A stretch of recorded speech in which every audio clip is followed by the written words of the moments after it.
Hey everybody, hey traders, happy Wednesday. Welcome back to the final hour. It is 3 p.m. on the 5th of February.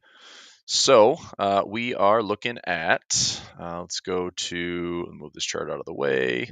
Futures market just clawing back from Friday to Sunday's gap. Monday's clawback day, Tuesday indecision, Wednesday's a clawback day. We're basically filling the gap. I posted a chart earlier today in Telegram that looks something like this. So this is what I see, just simple technicals. I mean, are we going to be able to clear this 60-50 level and get into open space to try to retest 6100, try to possibly test all-time highs in the S&P?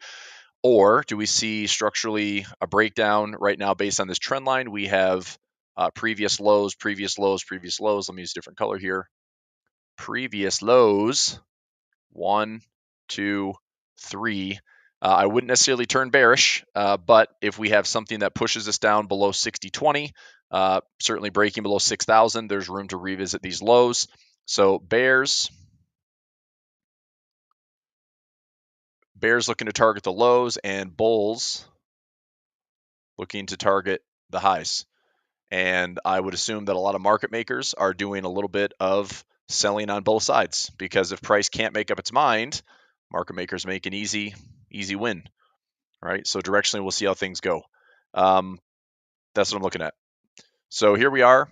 Trend line, we'll keep an eye on this one for the remainder of the week. So Thursday, Friday. We have some more earnings coming out today after market. That would include, let's see here.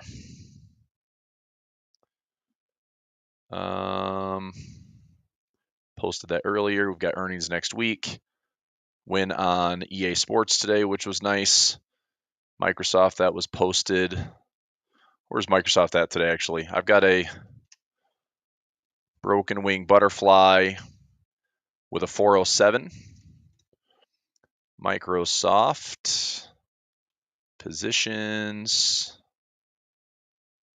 right here, 1, 2, 3.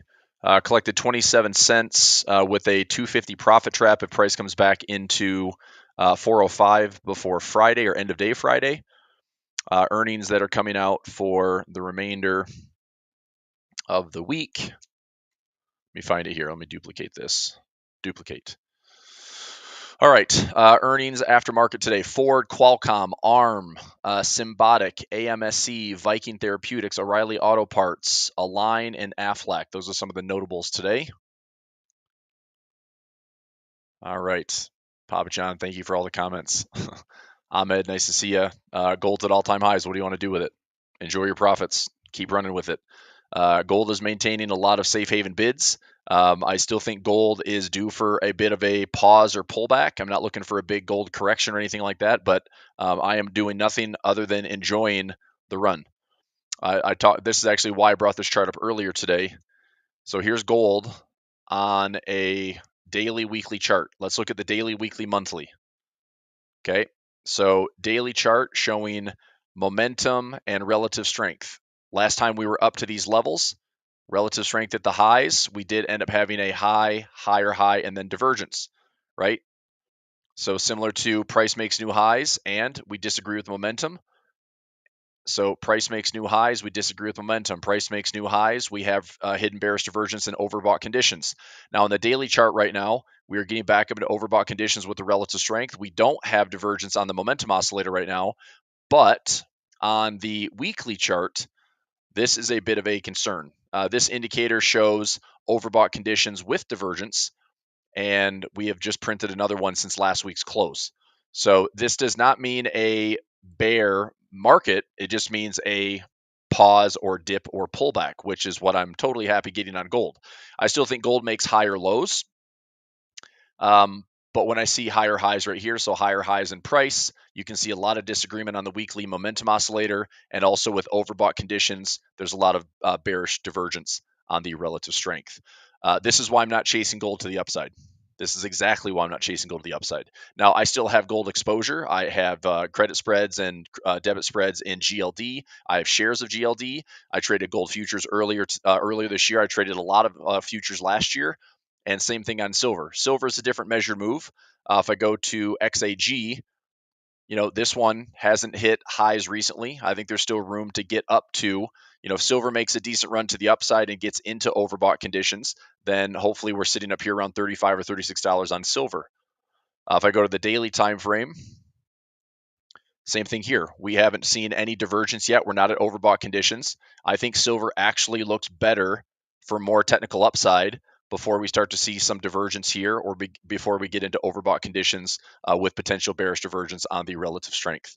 So that is my silver outlook. I like it a little bit better. Now, if I compare the two between silver and gold, if this is a range, and this has been a really steady range since 2023 and 2022, we had this little fake out trade or fake out move here, but support, resistance, same thing over and over again.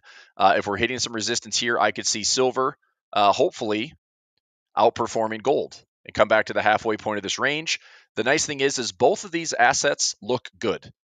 To me, I'm long silver, I'm long gold. I like both of them. But as far as one outperforming the other, timing wise, I think silver might get the upper hand, let's say in the next 30 to 60 days, which is totally fine. Gold just be a pullback that I'd like to buy the dips on and establish more positions on.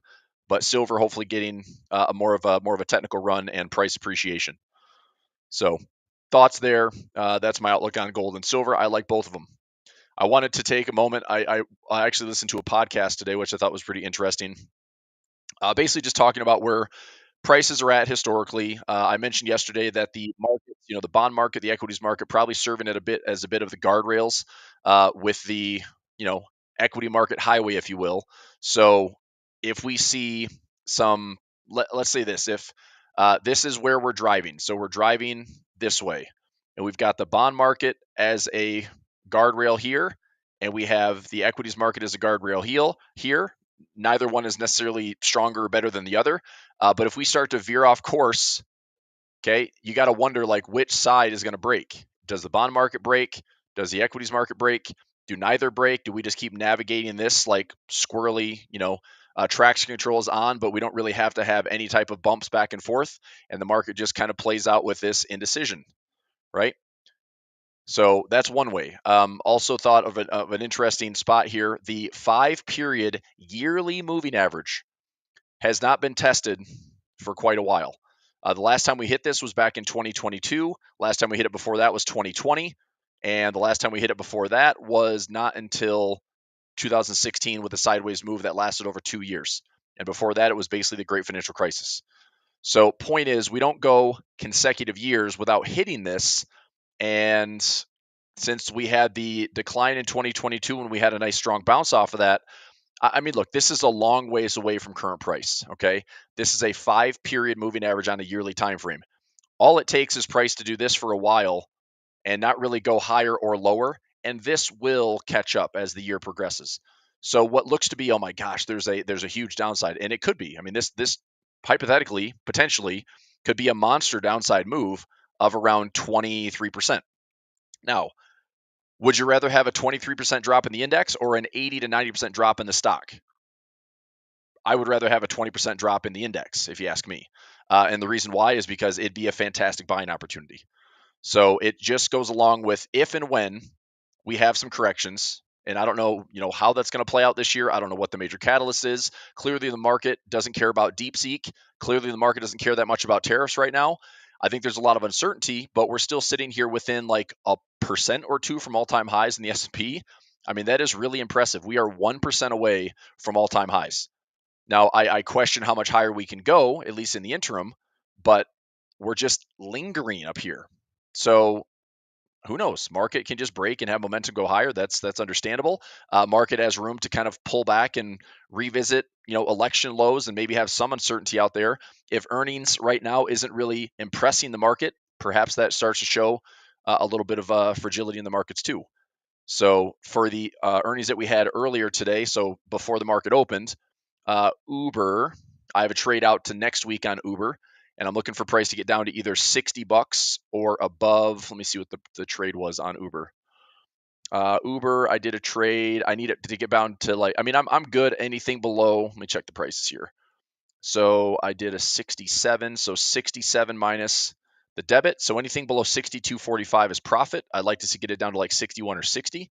And then above, I'll put it here. So below 60 or above 75. So either below 60 or above 75 is my trade on Uber. And right now we're at 64. I've got this trade out to next week. Disney, this one out is also out to next week. The two I'm watching for this week, which aren't looking super awesome right now. AMD is right back in the middle at 110. I need this either to get below 104 or get above 124. And then also CMG is right back in the middle, either above 64 or at 64. I mean, technically, I could get up to like 61 and change or get down to 55 and change and still make money on this trade. But right now, it's just stuck right in the middle. And these are trades that expire on Friday. So a little bit more volatility coming into Thursday. Friday would be fine. That's why I took the Friday expiration, so I didn't have to pay an arm and a leg for it. But I'll be watching those this week. And otherwise, I have Amazon out to next Friday, Qualcomm to next Friday, Disney to next Friday, Uber to next Friday, EA Sports I took profit on today, which was an awesome trade in my opinion, of course. Paid 55 cents for it, which is a bit more than I wanted, but the fill today was magical. I closed out for a max profit of $1, and I got filled at 94 cents today, 3 days before expiration. To me, that was an excellent fill. I felt actually really lucky that it got filled that high, which I'm happy with. And EA Sports, I was looking for a run into the 130 handle, and we had a nice liquidity level. I'll show you right here. Just kind of magical roadmap that I talk about quite a bit. Give me this and this. Okay, so here's EA. And that was my run to my liquidity level. I posted this for my double up alert service yesterday. So because it was an earnings play, I wanted to keep it risk defined. Obviously, it would have been nice to just buy a call and have this thing up $6 or $7. But earnings is also a coin flip, so I want to be defined risk. But I still I'll take the 71% return on capital any day, and that ran right to my liquidity level. So pretty happy with that trade. That was nice. Okay. Joyce says I got my butt kicked on earnings. Well, what'd you do? This is also why I'm offering an earnings service starting next week on Monday. I'll share that in my Telegram channel if anybody's interested. So it's going to be basically any major news catalyst, anything worth trading.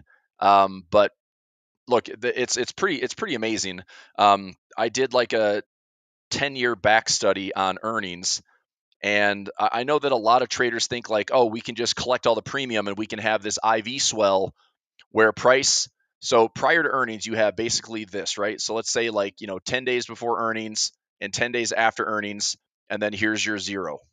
What tends to happen with implied volatility is implied volatility rises, rises, rises, rises, and then you have your IV crush, and then it just goes pretty much flat. So this is your IV swelling, and this is your IV crush right after earnings. So for those that are selling options, this is what traders that are selling options want, is they want the IV crush, right? The problem with that is earnings, it is a directional play. In my opinion, I've had a lot more success trading earnings with a directional move because the market either goes what's expected, goes slightly beyond expected, goes slightly less, but you can still get a small win or a very small loss. And so losses are pretty manageable. Wins are obviously great. And, having like a 60% win rate, 70% win rate, you make money.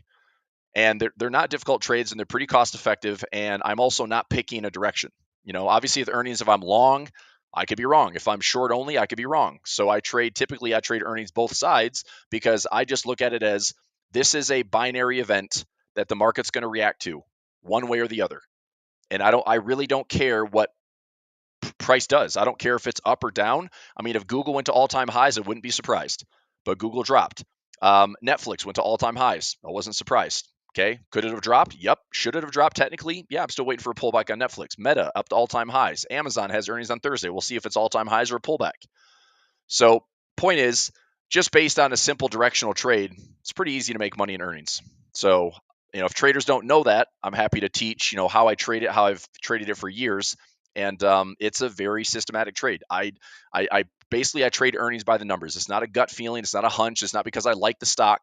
It's because it mathematically prices out to be something that I think has a good opportunity and probability to make money. That's it.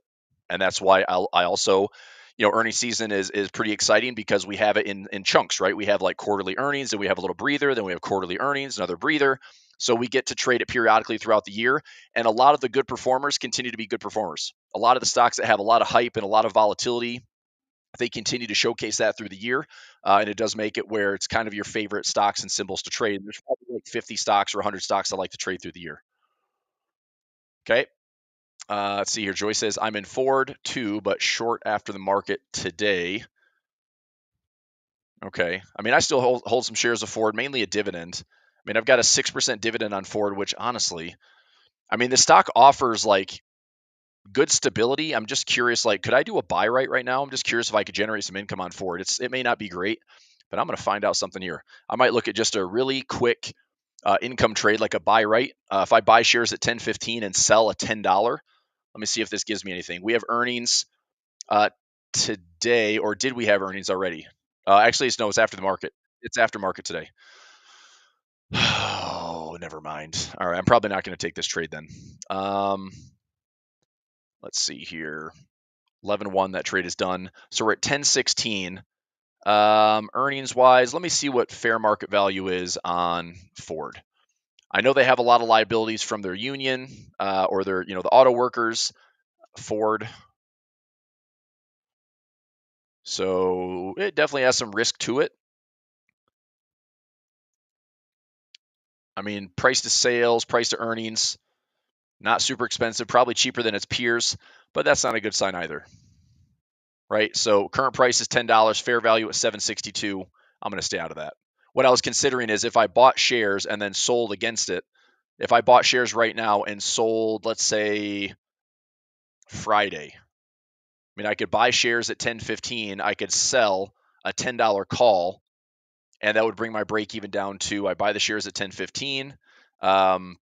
I take away 44 cents. I own the shares at 9.71, and they get called away at $10. I can make 29 cents, right?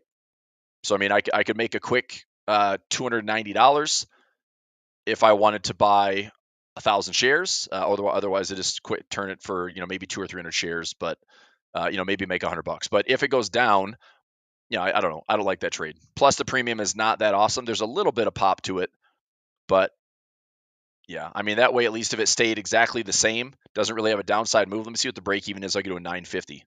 950 plus 76 cents, so 1026. I mean, that's almost on the expected move. If I buy the shares, let me see this. If I buy the shares at 1015 minus 76 cents, get it called away at 950. Yeah, I'm making 11 cents. I mean, with the fees and everything, I'm going to make next to nothing. So not great. So yeah, I'm just going to stay out of earnings with Ford. Longer term though, if I get Ford back down into like the $7 or $6 zone, I'm probably going to put something on. I think a lot like this 2008 level, this 2020 level. I mean, it's down to $4, $5. So I mean, I don't think the company's going out of business, but from this like $10 handle, I think there is some downside potential. But I will set an alert at $5, and I will make another go if we get up to, from $5. I think we could trade back to $10. That might not seem like a lot, but I would take a $5 stock and turn it to $10 and make 100% on that investment. That wouldn't be too bad. I wouldn't mind throwing, 1,000 shares at $5, $5,000, turn it into another 5K in profit. But it's got to come down to a good price. Okay, I did. Yeah, I put a trade on MSTR out to the 221 expiration. I posted that already. Yep. So that trade is in on MicroStrategy out to the 21st. I calculated that this morning, and I put that in. You don't have it yet, but it's in my Newsbreakers course for next week. So that webinar, like I said, will go live on Monday. If you're in my Telegram group, I will share that. We'll probably start posting this over the weekend, but look for it to go live on Monday. And my first go of that webinar should be Monday the 10th. It should be at 1 p.m. Eastern time. And I've already highlighted how many trades I'm looking at next week. Doesn't mean I'm taking all these trades next week, but this is a pretty good snapshot of, okay, next week is the 10th through the 13th, right? 10th through the 14th. So 14th is all illiquid stocks. I'm not going to trade those, but the Monday through Thursday, Shopify, Zillow, Cisco, MGM, Alibaba, Airbnb, Coinbase, DraftKings, Palo Alto, and Wynn. That's a good start. Looking at some trades that probably go out to like the maybe the 14th expiration, maybe the 21st expiration. Give it a little bit of time, and see what prices do. But that's 1, 2, 3, 4, 5, 6, 7, 8, 9, 10, 10 plays for next week. So if you'd like to trade some earnings with me, like trade some major news catalysts, then Monday will be a webinar. You can join me. That'll be 1 p.m. and then we'll start grinding. Trying to think here. I think I'm going to try to sneak in a class on Tuesday. Let me see when those earnings are Tuesday. So let me see if Shopify. So Shopify and Zillow, one of them is going to be before market. One of them is after market. Let me see what Shopify is next week. I'm hoping it's after market. Shopify for next week, please be afternoon. Fudge. Well, I'll take the trade. I'll probably post it in the tracker, and anybody that jumps into class on Monday will have that trade before closing bell on Monday, because Tuesday I'm likely looking to take that trade. So Shopify, I'm going to look for something, most likely. Again, it has to price out the right way and give me the right probabilities, but at least a stock I want to look at that's liquid and should have a decent move. So, all right, I just want to be mindful of which one is before market, after market. That would be the earliest that I'm getting in would be Monday before closing bell, and then Tuesday for Zillow. There's an aftermarket on Tuesday for Zillow. Again, does it price out mathematically? If it is, then I'll take the trade. Okay, so let me see if I can sneak in a class. Let me look at my calendar here. So next week I've got a little breather. I think I can do like a 1 p.m. class. I'm going to try to sneak in a newsbreakers class, and I'm going to get this added to the calendar.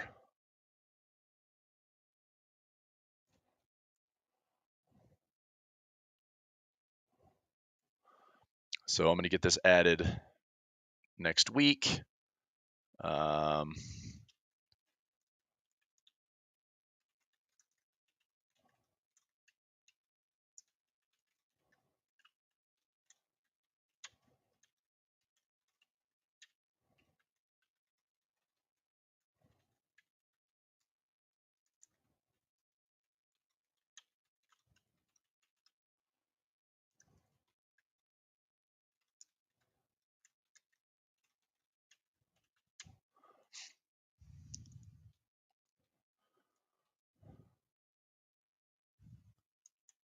Give me one moment here.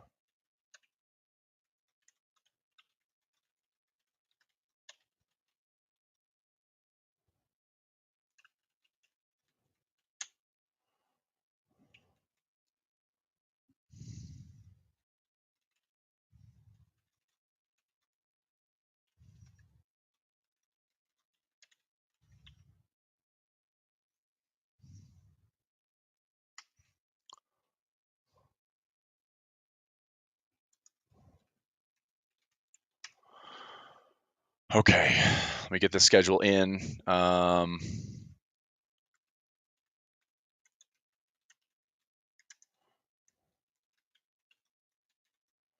Add a 1 p.m. newsbreakers class for Tuesday, February 11, please.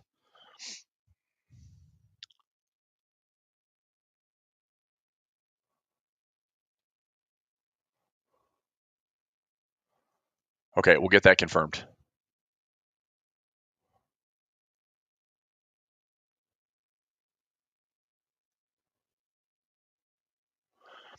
All right, so earnings next week, some actionable trades and tickers. Today, after market, we have Ford, Qualcomm. I looked at literally yesterday. I looked at all of these yesterday, and I added Qualcomm. I added Amazon. I looked at Eli Lilly. I tried to get the price filled where I wanted it to. Actually, I'll revisit Eli Lilly right now. But I looked at everything else. I looked at Roblox. It's up a crap ton, just like a Carvana or something silly like that. But it didn't price out the way I wanted. Eli Lilly. Let's take another look at this one. So I'm guessing there is some anticipation for it. We're starting to see price moving higher.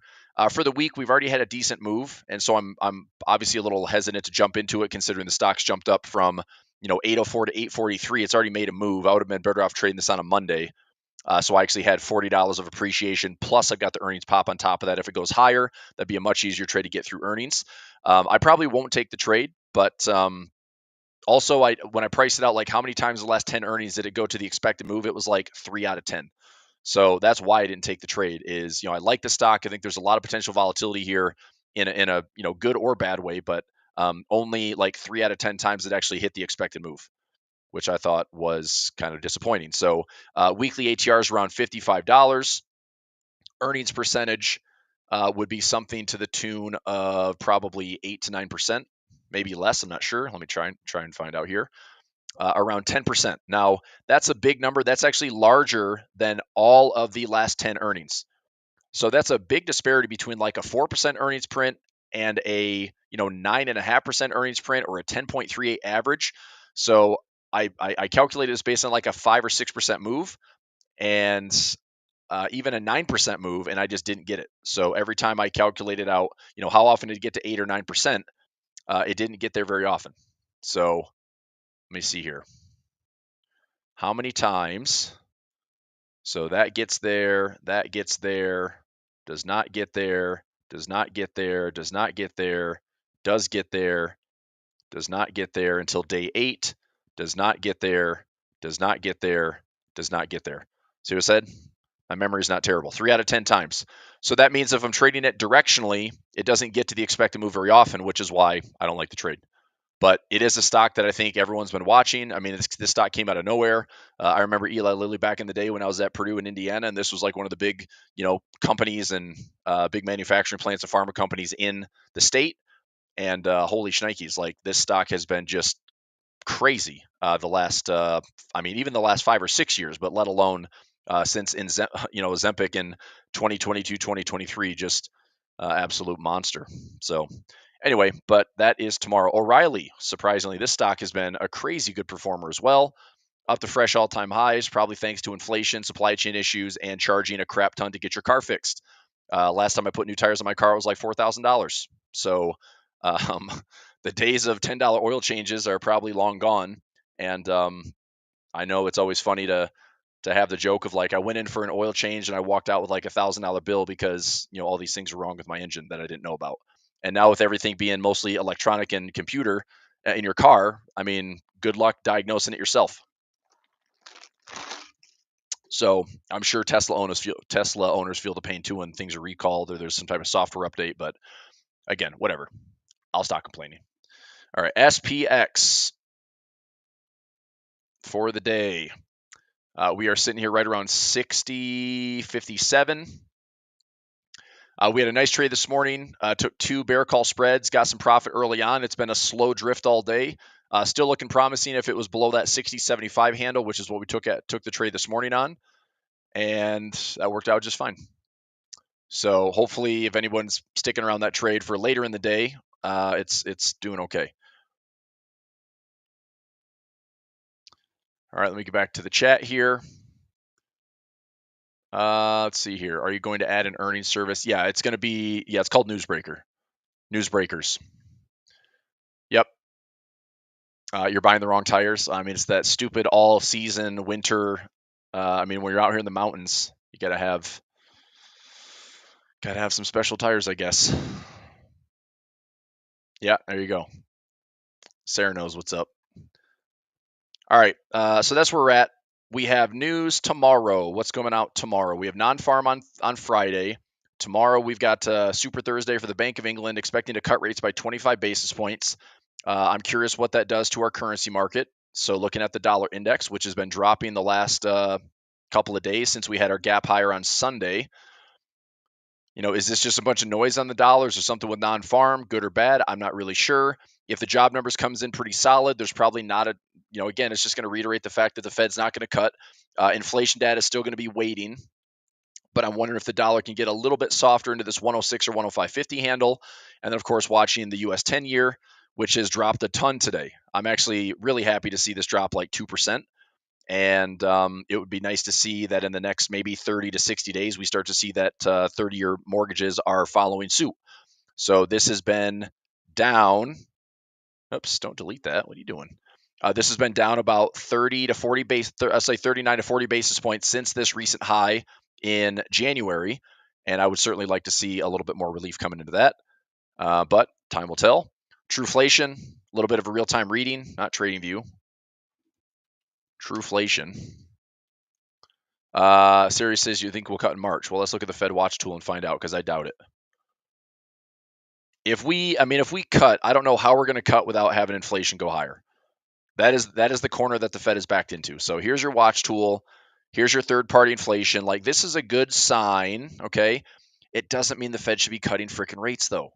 For God's sakes, like, stop like towing the line. It's like, it's fine being restrictive. It's fine. Just stop dabbling with monetary policy where it's so sensitive and the market is so sensitive to it, because all it takes is one cut that the market has a bad reaction to, or that inflation gets higher, and all of a sudden we're going backwards and Fed's going to raise rates, and it's like they will look like absolute idiots. They've already been questioned on their policy decisions from last year, because a 50 basis point cut and another 25 and another 25 was really aggressive from September to December. So pausing, it was a bit of a hawkish pivot this year, and here's the Fed watch tool. So, thinking they'll cut, I'm not thinking anything. Right now, March says highest probability is still pause. Probability say still pause. Okay. So the way this lines up right now through 2025, this is going to be all the way through the end of the year. And I believe the market's anticipating 2 cuts for 2025. So this gets us to 2025. We are currently sitting here after the December rate cut. Okay. So probability is we are staying the same in March. Probability is we're staying the same through May. Probability is we would cut in June. So that is likely going to be the cut. I think the Fed's problem as well is that they are forced to be so transparent now. They promise to be so transparent that any change to this will probably cause movement in the market, for better, for worse. So I think right now a cut's coming most likely in June, and then a pause through the rest of the year, and then possibly the cut at the end of the year. And that's it. So there's your 1-2 cuts for 2025. What's interesting is 2026, no cuts, except for maybe one at the very end of the year. So 2026 looks like a hold pattern. Now, how could 2026 be different? We have a crash, right? If we have a crash and recession, the Fed will cut rates. They will cut rates like they always do. They will backstop like they always do. They will try. That's the only tool they have. If times are bad, they're going to cut rates, right? Do you think the pressure is going to be on? Yes. Do you think Trump's going to be swearing at the Fed and calling them idiots? And, I know more about monetary policy than you guys do. Yes. If the market, that's what I'm saying, this guardrail situation, I think that's an interesting theory for 2025. If the market can navigate without any type of crazy highs or lows, the bond market stays intact, the equities market stays intact, the Fed doesn't really have to do anything. And so there's a lot of inaction this year from the Fed outside of what's already transparently given to us, which is a June and December rate cut. I don't think this changes that much. And I don't know, without having supportive data like, okay, PCE is way lower and CPI is way lower and PPI is way lower. If those are actually dropping in the next, let's say 30 to 60 days, the next 2 months we get prints of inflation data, if it's significantly lower, then possibly this shifts where they would have a cut maybe going into the summer. But it's already forecasted for June. I don't know why they'd have to cut necessarily early. It's like, let's see that the data is like, okay, so we ran up for like 3-4 months of inflation that's elevated. If we go down for 2 or 3 months, then I could say, okay, then justify a cut, because now they're still sitting at 4.25, 4.5. It would be a little bit more restrictive. Inflation's going lower.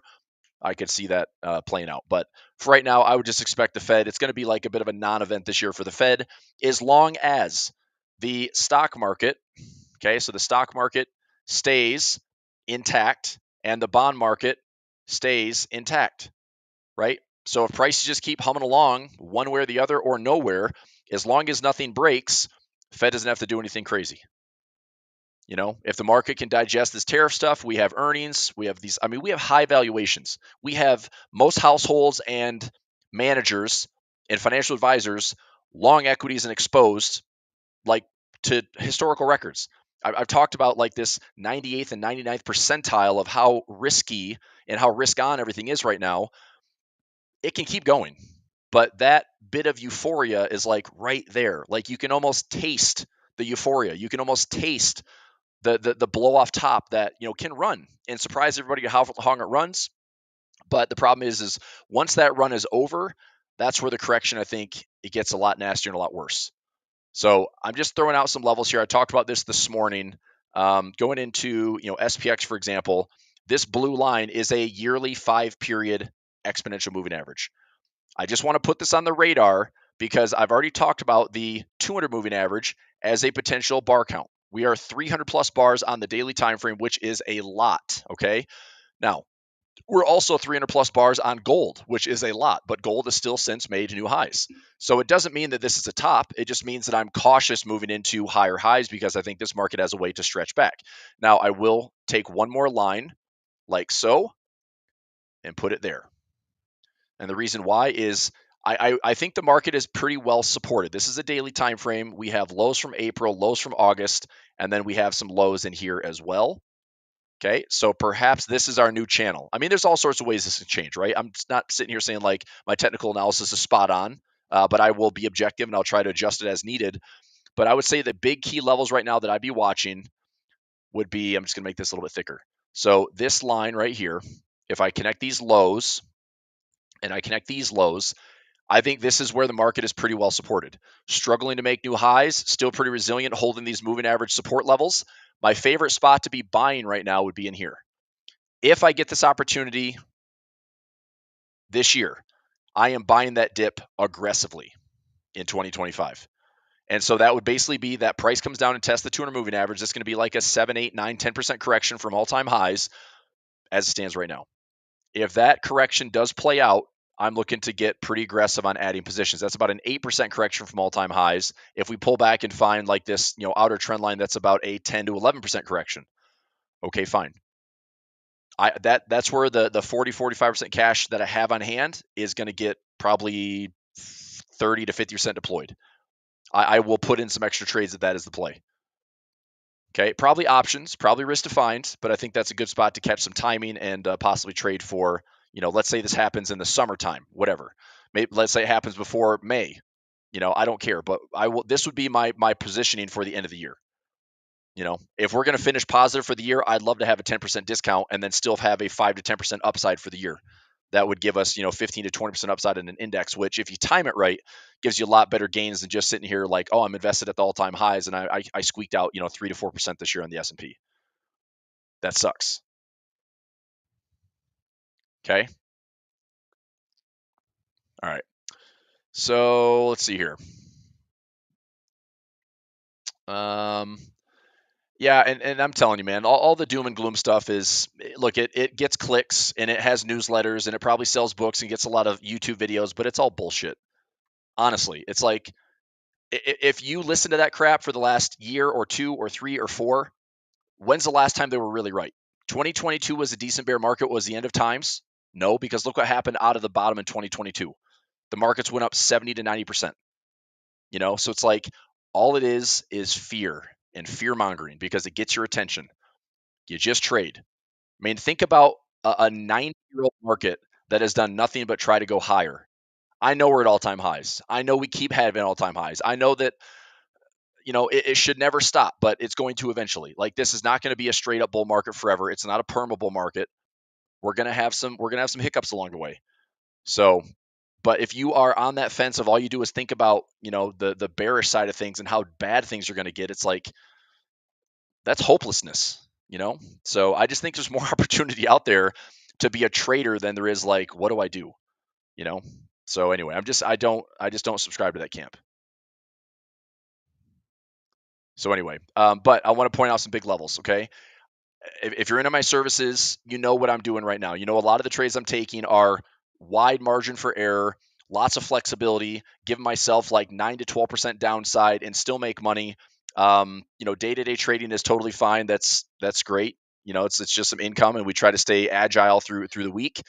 But as I go into, the next let's say 30 to 90 days, I do have some hedges in. So in case we do have a dip back down into the election lows or the election gap fills, or we come back into some of these supported moving averages, this, like I'll say, 5650 or 5600, or let's just say 5600 to 5500.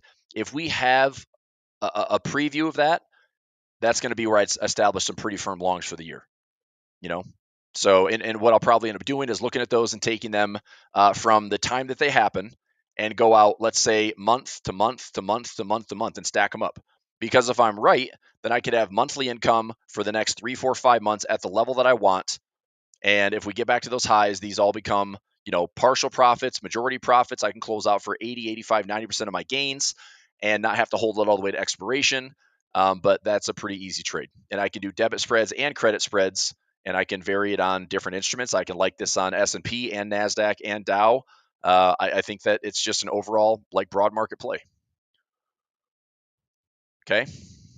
All right. So a couple levels to watch. I don't want to paint the charts up and make it super messy. But for right now, I'd say these two levels are really, really important to watch. Okay. So if we have a lot of indecision in here, let me make this a little bit smaller. If we have a lot of indecision in here, so right now, a lot of indecision. Okay. Could we go a little bit higher? Sure. My concern is that we make highs and we don't have a sustained close above those highs. If we break the highs and then fade it, all of a sudden that makes people think oh crap, what if this is a range? What if this is a fake out top and a top, and maybe this is a double top that all of a sudden breaks and goes lower? Maybe it is. Okay. But right now, based on this structure here, I could see this market just continuing to grind, maybe sneaking in slightly higher highs, right? But barely squeaking in higher highs. And we just have all this, it's not really failing. It's not really going gangbusters north or bullish, but that's what I'm saying. 2025 is probably going to be a good trader's year as opposed to just a buy and hold and, YOLO. So I think this is going to be a true test for trading, which I'm prepared to do. And I don't know. We'll find out. I accept the challenge of whatever the market throws at us. I'm trying not to do anything stupid. I'm trying not to take a ton of risk. I'm being somewhat conservative, but I am trying to consistently generate income where if this ends up happening, and I can make money week to week or month to month with levels down here, I will take that. If that adds up for, 10% on the year and nothing really happens, I'm happy with that, right? I get some runners, I get some directions, I got some diversification with gold, silver, and Bitcoin. I get some other runners, and maybe I can make an extra 15% this year, 20% while the market does nothing or single digits. I outperform, and I'm fine with that. Okay, so anyway, lots to digest, and we're going to continue to watch this all unfold. But I'm aware of the bar count. I think it's pretty high. I think the S&P has all of the evidence to potentially pull back into that 200 moving average, or we do a lot of nothing long enough that this just catches up, right? And it just drifts up and finds it, and all of a sudden it becomes dynamic support. We have a fake out below it, and then a close back above it, and then here we are going to new highs. That's what I'm looking for, is maybe nothing happens. This market can't break highs, can't break lows. It's just guardrails, And at the same time, you can look at something like TLT. And if you want to see how attractive the equities market's going to be or lack of, look at this. Okay. Is it possible that this could be setting up some type of bullish pattern? Could this be a range trade on TLT? Yeah, it's very possible, right? You could even argue that this is setting up for a bit of a head and shoulders right now that could break and get back above into a potential buy zone. If we break this trend line, could this be a pattern within a pattern? So you have this little pattern here. You could have this bigger pattern playing out. Okay, this would make the equities market look crappy. If bond markets go up and yields drop, TLT looks pretty attractive. And this is why I did add a couple of contracts in. I think I'm in 4 contracts long with that diagonal spread. So, price is at 89.88, and right now I've got a March expiration at 91. I don't really have to do anything in this trade, but my TLT positions, let me see here. So TLT right here, currently up about $900. And the way I ran this trade would be a 65 by 91. So I'm trying to think what I collected on this trade. So 2132 was my net position. So I bought the 65 call and add to that 21.32. So my break even is at $86. It gets called away at 91. If I wanted to, I can roll it. I can also roll this. I can check really quickly and see what my current position is. Let me see what the theta looks like on this trade. So right now, Let me go to analysis. Looking for my Greeks here. Let me go to theta.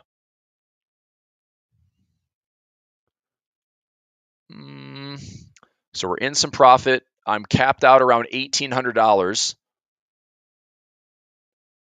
Okay, so my max profit's around $1,800. If it gets called away, I could also roll this. Let me see if I roll. Let me check something here.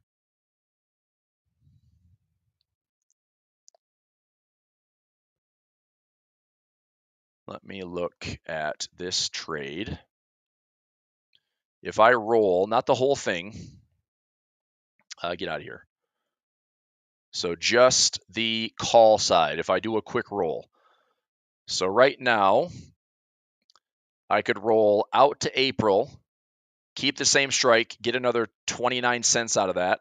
I could roll this out and do another expiration to April 30th and get 8 cents credit. That gives me another $1 on top of the 8 cents, which is basically like a free roll, but I get an extra $1 of income, and that goes out to April. So if we're sitting at the TLT in April above 92, then I get it called away for, I guess it'd be $1.08.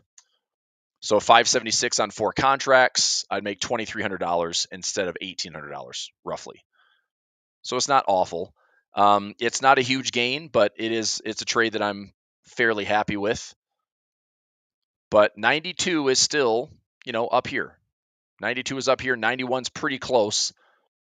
And obviously we could have a rejection and this doesn't even matter. But if we're going to break this trend line and get up into the, 93, 94 zone, I'd obviously love to have a trade that if I'm getting a run on TLT up into 94, 95, I'd like that to be a spot where I can say, okay, I don't mind getting it called away now. So if I could turn this for like 2K to 3K and I have this on a bunch of accounts, I mean, that's a pretty good chunk of profit for the year. Let me see how many trades I've got in on TLT. So all accounts, TLT. There we go. So TLT, I have the 65 call on 1, 2, 3, 4, 5, 6, 7, 8. 8 accounts and roughly 1,800. If I get it called away as is, 8 accounts, make 14 grand. It's not bad. If I can up that a little bit and go from, let's say, $2,200, now I'm making 17 grand, a little bit better. So, but I'll keep an eye on it. I'm not really going to get a lot of premium for rolling it. There's still 54 days left. Maybe I look at this at the 30-day mark or the 21-day mark. I'll see where price is at. Maybe I can roll it for a little bit more premium. But that'll be one I keep an eye on. Anyway, the point of that whole conversation on TLT was, we've been in a bear market on the bonds for a while. It's basically been a 4-year drawdown. The exception being 2023 came back in a big way, but this year was a crap year, except for the very, very end. And that's what got the correlation where the bond and equities market correlated over 0.7. Now it's 0.73. I don't think, and that's historically as high as it's ever been. So I don't think we're always going to have this high correlation. And I think that the bond market at, 4 to 5%, 4 to 5% bonds is pretty attractive if we have a ton of volatility in the equities market. If the equities market can't give us any real returns, you're going to probably see some safe haven flows into bonds. So 4 to 5% virtually risk-free. I know it's backed by the government, whether you believe that or not. Still, that looks pretty attractive for somewhat of a risk-free trade with a lot less volatility.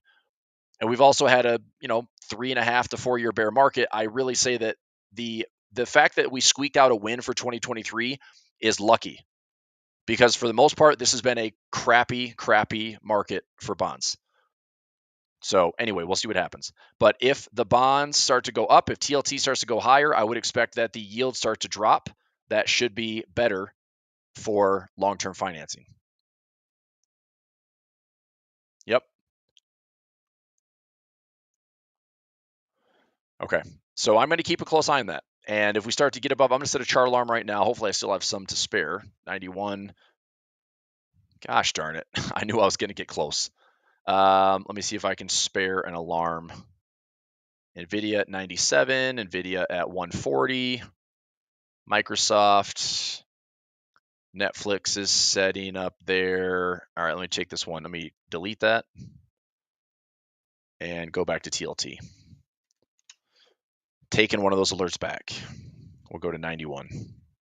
So this is my diagonal spread call side. Look to roll or close with long call. Okay, so I'll just get a heads up on that if we hit 91. For dropping fast, maybe word is out. I mean, define fast. Fast. It's down 10 cents. I mean, come on. So in the last 5 minutes,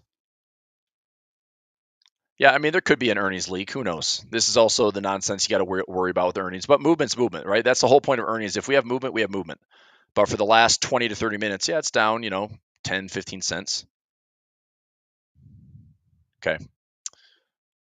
All right. Daily time frame. What else? 10-year. Nice drop. I hope that continues. Futures market, a lot of the trading like the dollar. China is, I think there's a lot of opportunity here for the right play. I have a feeling it's going to come in these like really aggressive like sprints and full on stops. Like China's going to be something like this. It just rips to the upside and then maybe pauses and then rips to the upside and maybe pauses. That's if you're lucky, or it's ripped to the upside and then fade hard and then you're just rebuilding and it comes back up to the high. I mean, I don't know. It's at least like this is MCHI. Can go to any stock here, but even HSI. Okay, so the Hensing Index. I mean, to me, this is a pretty key level. If we're going to have a head and shoulders pattern, this would be it. Right? So I could see a little bit of a pullback coming in China still, another chance for accumulation. But if we get a break higher, I think China looks pretty attractive to get back to these highs we saw from that big September run. So I'm watching that. I think that would be good exposure on, this is pretty much my entire China portfolio. Alibaba, Baidu, FXI, KWeb. I'm not trading MCHI anymore, and JD. So 1, 2, 3, 4, maybe 5 positions in total. That's about it. But if I'm right on this, I mean, this technically has a lot of good upside to it. But I'm trading a lot with options. Let's see if it works out. Okay. All right. So before we go, let me do this. If you are not in my Telegram channel, I will share the link. If you're not in my Discord, I'll share my link. That way you've got some updates like I posted in, a little outlook technically, discussion for tomorrow for daily profit play, and just all the alerts for my services, blah, blah, blah. So there you go. I'll post that link right here. So this is Chris Pulver, Telegram, and my Discord channel. I'll share a one-day link.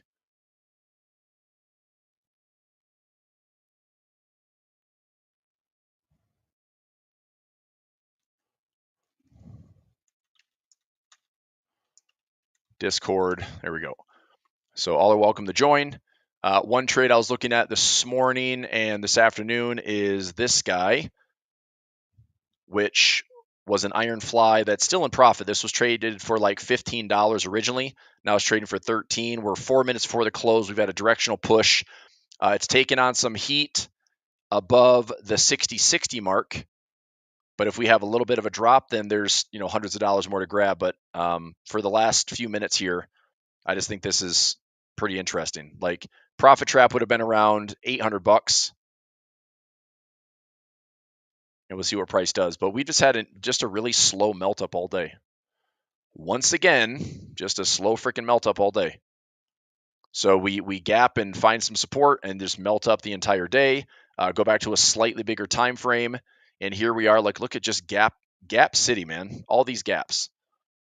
For the hours, 10 to 11, 11 to 12, 12 to 1, 1 to 2, 2 to 3, now 3 to 4. All of these were just slightly higher highs. I still think for this week in particular, we're probably capped around that 61.10 to 61.20 highs. We still have, this was the deep seat gap and this was the tariff gap. So does price have what it takes to get up here to highs again? Is something going to push it back down? Do we have a disappointing non-farm number on Friday? Right? I mean, I could see this as market maker defense, and we come in and we push it back down. Do we break these lows and end up getting a gap fill here? Maybe. That was the CPI gap from a couple weeks ago. So I think the highs are limited. I think the lows have potential, but until this structure breaks, until this structure right here breaks, there's no bear, right? This market is working really hard to just stay bullish. We're 1%, like 1 to 2% from all-time highs. I think we struggle to break those highs like convincingly, but I think we can test them again. And if we don't, then it's pretty easy to see like where I'd be short. You want to get confirmation below 60.20 or 6,000, and then there's room to come back below this tariff low. There's room to come back and fill the CPI gap, and that would be a nice little run down to like 5,900. Does it break, major lows through the holidays? Probably not. Maybe not. So I just think just buckle up for stuff like this. Stuff like this is probably going to be what we're dealing with for the next few weeks. What else has to happen news-wise? We already have tariffs. Okay. We have earnings that are in like mid-season right now, so we still have like several more weeks of a lot of earnings to report. Mag 7 stuff after Amazon today, Mag 7's pretty much done. And consensus-wise, it's like, is it good enough? Are earnings good enough to justify these highs? Yes, no, maybe. Is the Fed going to cut? Probably not. So it's going to be tough to get to all-time highs, but it doesn't necessarily mean the market has to crash. So, all right, that's where we're at. For the end of the day, we're still just having this last little push, which is very common the last like 5-10 minutes of the day to just have some direction. Coming into Thursday, we don't really have any major news tomorrow outside of the UK. That's in the morning. And then US news is pretty minor, right? Unemployment claims for the US at 8:30. We should be looking pretty good for our daily profit play tomorrow morning with opening bell. And then going into Friday, it's non-farm. If I'm 7 for 7 on the week or 7 for 8 for the week on daily profit play, I'm probably not doing much with Friday's trade because I don't have to. I don't want to bring on the volatility of any type of extra flow we have on Friday.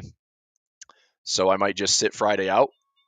There you go, just right into the close, pushing higher. So for the day, where are we at?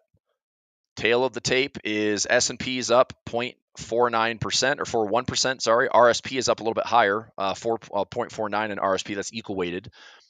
We got a 0.41 on the SPY. We have a 0.45 in the Qs. We have a 0.71 on the Dow. Interesting comeback on the Dow. And still not at all-time highs, though. Russell also outperforming over 1%. Still a long ways from the all-time highs. That came down almost 12% with that little holiday dip. Still like Russell growth and Russell value. Did I buy any IWX? I don't think I did. I think I talked through that one like last week. I'm like, I freaking missed it. IWX, I definitely missed that trade. Yep, IWM. So I have it. This is actually a 225 call out to March that I might look to still roll it. I mean, I'm up 14 grand in IWM, which I'm happy with. I just want to see what else I could do with it. So I've got some income trades, got some ratio spreads, own some shares, got some covered calls, a little bit of everything there. DXY watching oil still. Actually, oil's dropping relatively fast. I still have a crude oil futures iron condor. So if it's greater than 65 or it's less than 81, there's money to be made in here, but there's definitely a little bit of movement going on. I'm going to see if this just keeps poking around and maybe staying supported. UNG. Okay, UNG. Not looking terrible on the day. I'm long on this one out to my break even on this one's like $15, $16. So I'm up on my UNG positions. I'm up about $1,100 on UNG right now. Hopefully a lot more upside to go there. Gold making some fresh highs. I still think the divergence will end up taking hold. And maybe, maybe it's up to 3,000. Maybe this thing just ballistically goes to 3,000 and then we have the divergence that I've been talking about and maybe we have a bit of correction there. I think an easy buy trade on gold would be this. Either one, we have a decent correction coming back into some moving averages to find some higher lows, or two, this thing blows through and gets like crazy overextended. And then at 3,000 or so, we start to pull back a little bit. And then this past resistance becomes support that I can reestablish some longs. But I'm just, if I get the run higher, enjoy the run higher, I'll start moving stop losses and I'll start trapping some profit and I'll look to reestablish more positions. But to me, this bar count is going to get hit. So I'm a little skeptical on adding to these highs right now. I think silver has potential to be outperforming. I hope that it does. Silver looks good. We just took out this high. So a potential bullish pattern and a nice little bullish structure shift Any type of pause here, like a bull flag, would be great for more upside on silver. I'd love to see silver make a run to 36. Bitcoin, gold is outperforming Bitcoin right now. So you don't get to say that very often, but it is happening right now. I'm sure that's making gold maximalists really happy to finally see a win in that column, because Bitcoin's been crushing them for the last so many years. Okay, and then for today, currency strength, Japanese yen super strong and dollar super weak.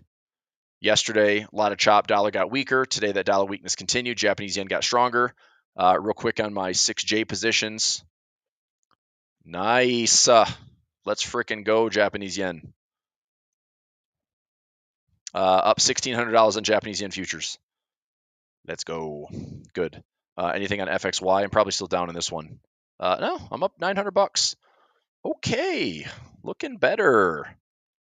Have some shares of old FXY. Let's see. All right. Well, this could just get way more interesting on Japanese yen futures and FXY. So I'm going to cheer this yen on, and I'd love to see the yen do something like this. Go up here, give us a little bullish pattern, maybe a bit of a pullback, and then work its way higher. The issue with that would be maybe there's another breakdown like we had last year. Japanese yen gets crazy strong. What happened in the market July to August? Nasty pullback. So don't get too excited about the Japanese yen getting stronger. Views on Costco, buy a dip. I mean, this thing has a crazy high bar count, and same thing. It's like, I'm not buying this thing. We're at 425 bars. I like Costco. It's been a good one to dollar cost average into, but I'm not buying these things at freaking highs. It's $1,000 stock. I think the best thing for Costco would be this split. The best thing for Costco would be do a 10-for-1 split and bring it back down to $100 and get more people to buy it. That'd be the best thing. So, I mean, I wish I owned 100 shares, because if I did a 10-for-1 split, I'd have 1,000 shares. I'd be way more excited about that. But I don't. So I've just done a bunch of income trades in this area. Below this yellow line, it was lots of 111s and lots of ratio spreads.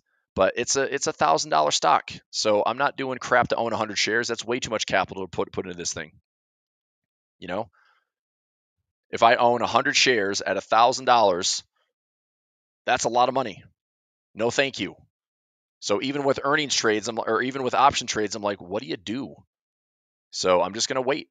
I hope we have a pullback. I'd like to see a split. And I'll similar to a Chipotle.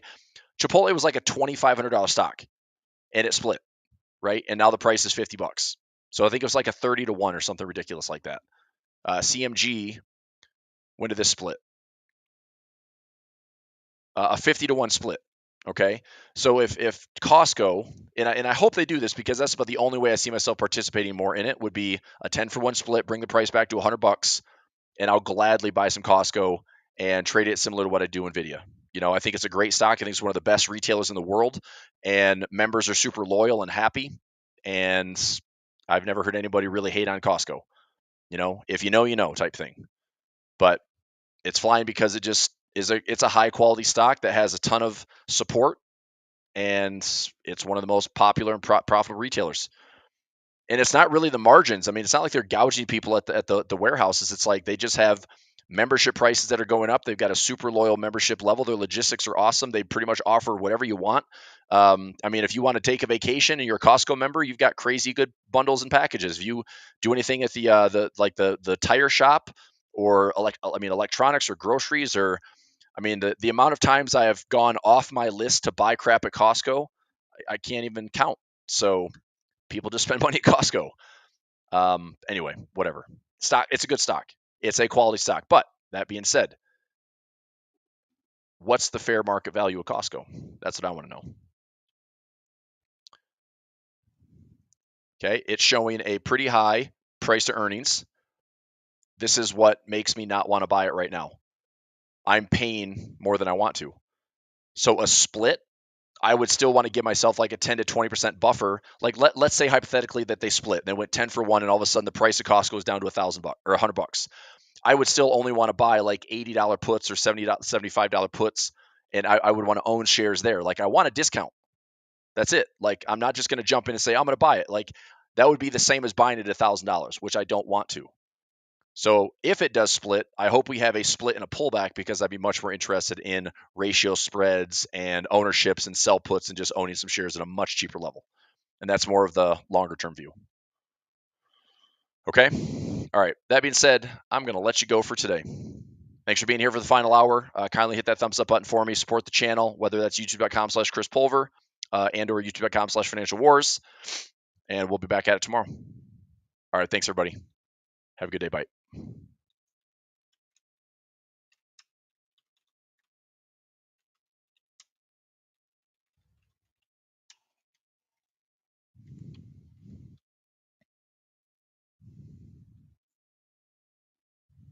I'm just going to type in some earnings real quick over and so markets closed. We got some earnings coming out. ARM, SYM, AMSC, ORLY, AFL. Then we have Lilly in the morning, Roblox in the morning, and then Amazon tomorrow after market close. Costco member since 2001. There you go, Sam. Loyal.